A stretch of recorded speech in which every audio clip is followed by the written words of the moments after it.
여러분, 우리 주변에는 정말 여러 가지 중독들이 있죠. 우리 주변에서 가장 흔하게 찾아볼 수 있는 중독들이요. 여러분들이 지금 되고 있는 중독들, 혹은 주변 친구들 볼 수 있는 중독들 어떤 것들이 있을까요? 그렇죠. 게임, 그렇죠. 중독이죠. 그리고 SNS, 혹은 담배, 요즘은 담배 중독 이런 거 안 하죠. 전자담배 중독, 그렇죠. 등등이 있을 것입니다. 이런 중독들은요, 여러분들도 알다시피 사람들에게 정신적으로, 육체적으로 어마어마한 피해를 입히게 돼요. 그래서 우리는 그것이 나쁜 것이라고 그렇게 알고 있습니다. 누구도 그 중독에 빠진 사람들조차도 그 중독이 좋다고 이야기하는 사람은 거의 없을 거예요. 여러분들 친구들에게 물어보세요. 혹시 술이나 여러분들 나이 그러면 안 되지만 혹시 술이나 담배 중독된 친구들이 있다면 물어보세요. 야, 그게 좋은 거야, 나쁜 거야? 그럼 그 친구들도 웬만하면 다 나쁜 거라고 이야기를 하게 될 것입니다.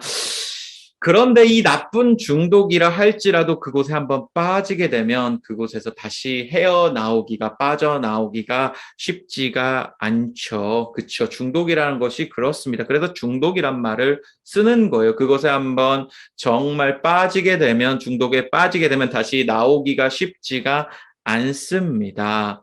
그런데 여러분, 게임이나 SNS 혹은 담배, 술 이런 중독보다도 더 심각한 중독이 있는데 바로 그것이 알코올 중독이라고 하는 거예요. 그러니까 담배 혹은 뭐 게임 뭐 이런 것들 중에서 가장 큰 중독이 뭐냐면, 가장 큰 피해를 입히는 중독이 뭐냐면 알코올 중독, 쉽게 말하면 술 중독이라고 할 수 있습니다. 근데 알코올 중독은 이 술 중독보다는 훨씬 더 큰 개념이긴 하지만 지금 시간에는 뭐 같은 거라고 제가 생각을 하고 말씀을 전할게요.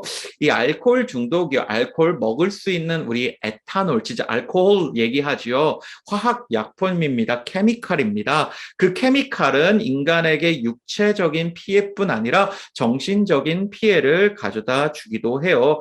알코올을 많이 먹다 보면요, 이 리버 있잖아요. 간이 망가져서요, 고통스럽게 죽을 수 있다고 합니다. 어떤 경우에는 이 뇌의 기능이 이상해, 뇌 펑션에 이상이 생겨서 제대로 걷지도 못하고 정신적으로는 환각, illusion이나 망상, delusion 같은 것들을 막 하기도 하고요. 심할 경우에는 depression, 또 더 심할 경우에는 치매, dementia죠. 그런 것들에 걸릴 수 있다라고 합니다. 에탄올 중독, 알코올 중독이 이렇게 심하다고 해요. 이 알코올 중독은 자신뿐만 아니라 가족들에게도 나쁜 영향을 끼칩니다. 왜냐하면 이 술이 취한 상태에서는요, 사람들이 어떻게 되냐면 굉장히 폭력적으로 변하기 때문에 그 가족들은 이 폭력적인 이 알코올 중독자 때문에 굉장히 심각한 트라우마를 겪는다고 해요. 아버지가 알코올 중독인 한 사람이 그의 어린 시절부터 아빠가 매일매일 술에 취해 들어와 막 가구를, 퍼니처를 부시고 막 그 폭력적으로 변하고 자기 엄마를 때리는 것 때문에 심각한 트라우마를 가지게 되었다고 해요. 그래서 이분은 나이가 많아졌는데도 불구하고, 성인이 됐는데도 불구하고 누가 노크하는 소리만 들어도 그때 기억이 막 살아난다고 해요. 왜냐면 아버지가 막 술에 취해서 노크하고 막 들어오잖아요. 막 문을 꽝꽝꽝 하잖아요. 그 소리 때문에 작은 노크 소리에도 놀라고 막 그때 기억이 되살아나서 트라우마가 엄청 생각이 나서 막 무서움에 떤다고 합니다. 참 안타까운 일이죠. 택배가 찾아와도, 친구가 찾아와도 두려움부터 느낀대요. 이게 알코올 중독자들의 가족의 이야기입니다. 이렇게 심각한 피해를 가져다주는 알코올 중독 때문에, 알코올 중독에 빠진 사람들은 자신의 중독을 이겨내려고 노력을 많이 해요. 당연하겠죠. 나쁜 거 다 아니까요. 근데 그걸 끊는 과정이 그렇게 쉽지는 않습니다. 어떤 사람은 이거를 이겨내려고 약을 막 먹어요. 어떤 사람은 상담을 받습니다. 그리고 어떤 사람은 막 술을 안 사러 가려고 머리를 팍팍 밀었대요. 근데 그걸 이겨내지 못해서 막 보자기를 쓰고 모자를 쓰고 다시 술을 사러 가는 사람들도 있다라고 합니다. 술을 먹지 않고 막 참는 과정 중에 끊는 과정 중에 어떤 사람은 심각한 우울증, 디프레션을 겪기도 하고 심지어는 seizure 증상 있잖아요. 발작 증상까지 겪는다고 합니다. 하지만 이것을 끊어낸 사람들은 다시 자유를 찾게 됩니다. 힘들지만 이것을 이겨낸 사람들은 다시 자유를 찾게 돼요. 어떤 알코올 중독에 빠졌던 사람이 자신은 알코올 중독에서 벗어나 새로운 삶을 살게 되었다고 이야기를 하는 것을 제가 뉴스에서 봤습니다. 그는 한 10년 정도의 알코올 중독에 빠져 있었는데요. 그 중독 때문에 직장에서 다 잘리게 되고 친구를 사귈 수 없게 되었다고 이야기를 합니다. 그런데 이 10년 만에 그가 피나는 노력을 통해 이 알코올 중독에서 벗어난 후에 그는 직장을 다시 찾게 되고요. 그리고 친구들도 만났대요. 무엇보다 좋았던 것은요. 10년 만에 커피의 맛을 다시 느낄 수 있게 되었다고 합니다. 그러니까 알코올 중독에 빠지면 뇌 이상이 생겨서 맛도 제대로 못 느꼈는데 이분은 10년 만에 커피 맛을 즐길 수 있게 되었다고 그렇게 고백을 하더라고요. 그런데 여러분 이렇게 생각해 보면 어떨까요? 이 자유를 지켜낸 사람들, 알코올 중독에서 빠져나온 사람들이 다시 술을 한 잔이라도 마시게 되면 어떻게 될까요? 알코올 중독에 있던 사람들이 빠져나왔어요. 자유를 가졌어요. 해방이 되었어요. 그런데 이 해방에서 다시 나왔는데 다시 술을 한 잔이라도 다시 먹게 되면 어떻게 될까요? 아마 그들은 그들이 가졌던 그 자유, 친구를 다시 사귄 자유, 직장을 다시 얻은 자유, 그리고 다시 커피 맛을 가질 수 있는 자유, 이 자유를 다 잃고 다시 한번 그 고통스러운 삶으로 돌아갈 수밖에 없게 될 것입니다.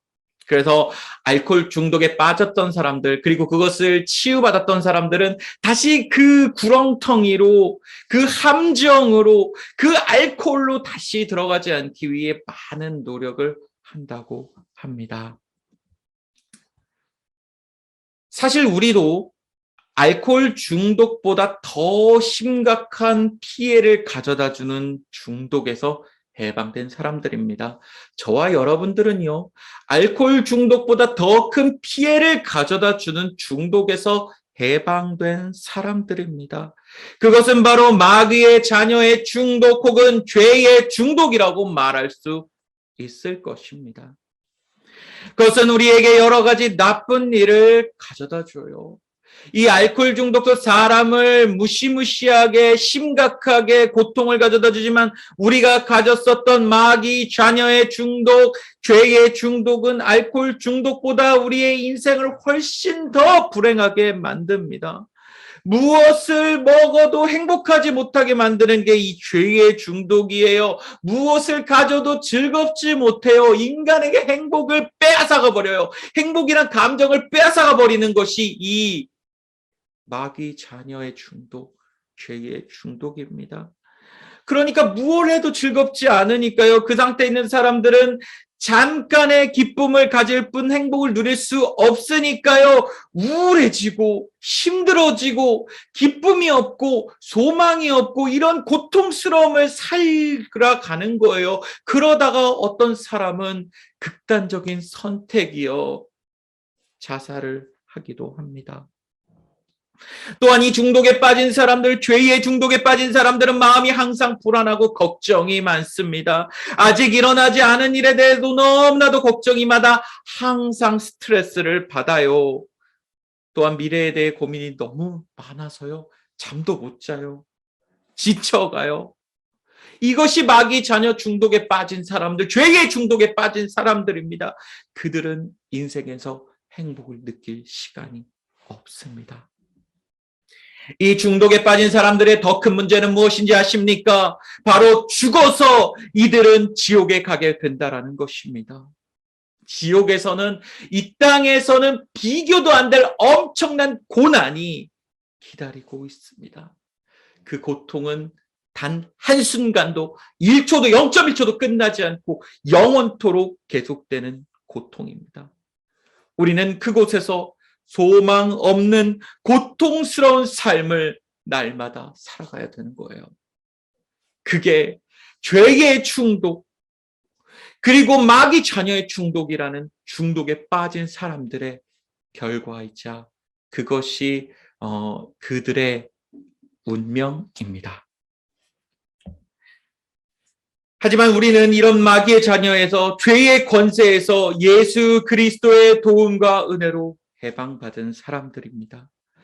우리 힘으로는 그 중독에서 벗어날 수 없기 때문에 하나님께서는 예수님을 보내주셔서 우리를 해방시켜 주셨습니다.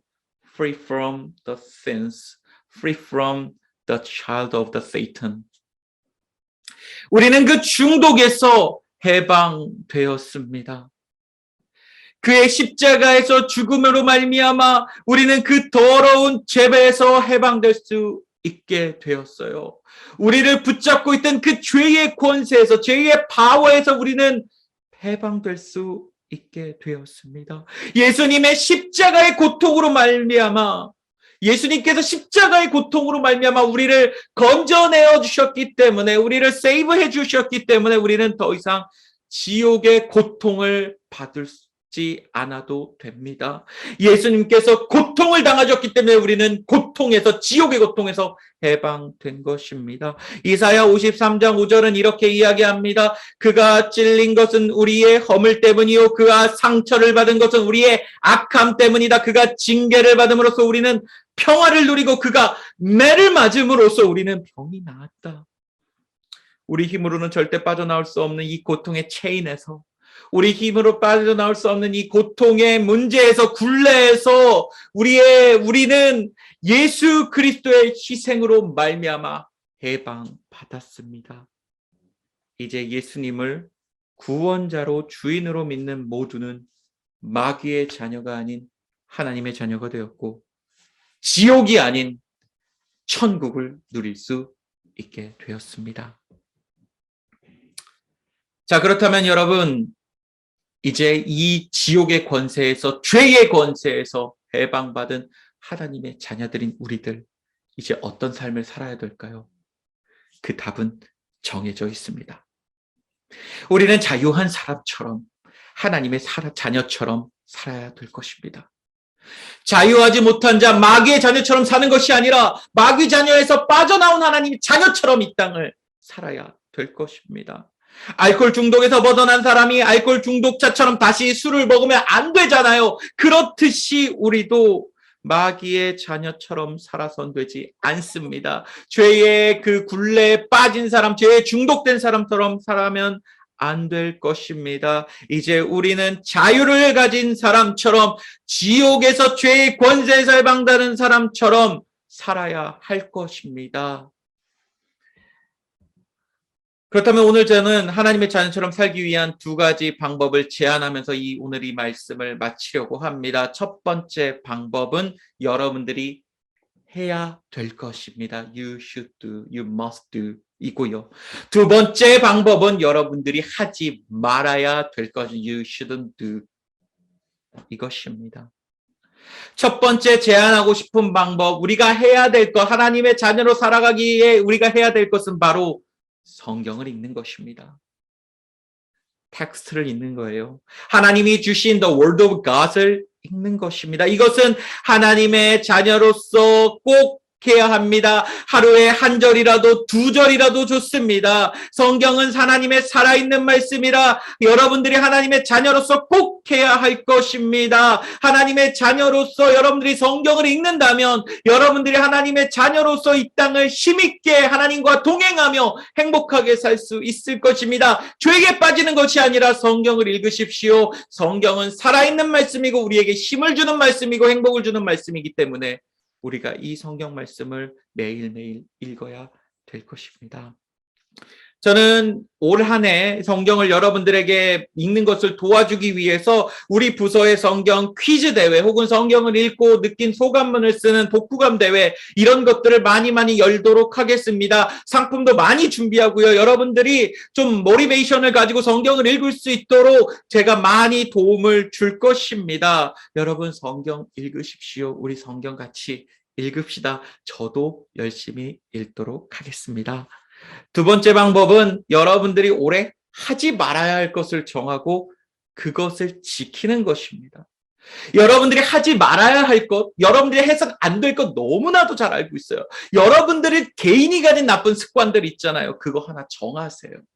여러분들이 가진 나쁜 것들 있잖아요. 그거 하나 정하세요. 여러분 스스로 정하시기 바랍니다. 목사님, 저는 담배를 핍니다. 끊어내세요. 목사님, 저는 술을 먹습니다. 끊어내세요. 목사님, 전 자녀로서 욕을 너무 많이 합니다. 끊어내세요. 여러분 하나씩 정하고 그것을 오늘 소그룹 시간에 좀 부끄럽지만 함께 나누고 그것을 잘 지켜서 우리가 중독된 사람 말고 자유한 사람처럼 이 땅을 살아갔으면 좋겠습니다. 마지막 결론입니다. 오늘은 새해 첫 주예요. 이 새해 첫 주에 다시 한번 말하지만 온라인으로 여러분들 만나게 돼서 너무 마음이 아파요. 하지만 이번 새해부터 2022년부터 여러분들은 하나님의 자녀답게 자유인답게 살아가시기를 소망합니다. 말씀을 읽으면서요. 그리고 여러분들이 하나님의 자녀로서 하지 말아야 할 일들을 하지 않기를 바랍니다. 말씀에 집중하고 여러분들이 하지 말아야 할 일들에 집중해서 정말 올 한 해는 2022년 동안은 정말로 하나님이 주신 하나님의 자녀의 삶, 자유한 삶으로 승리하는 한 해 되기를 제가 간절히 기도하겠습니다. 기도하겠습니다.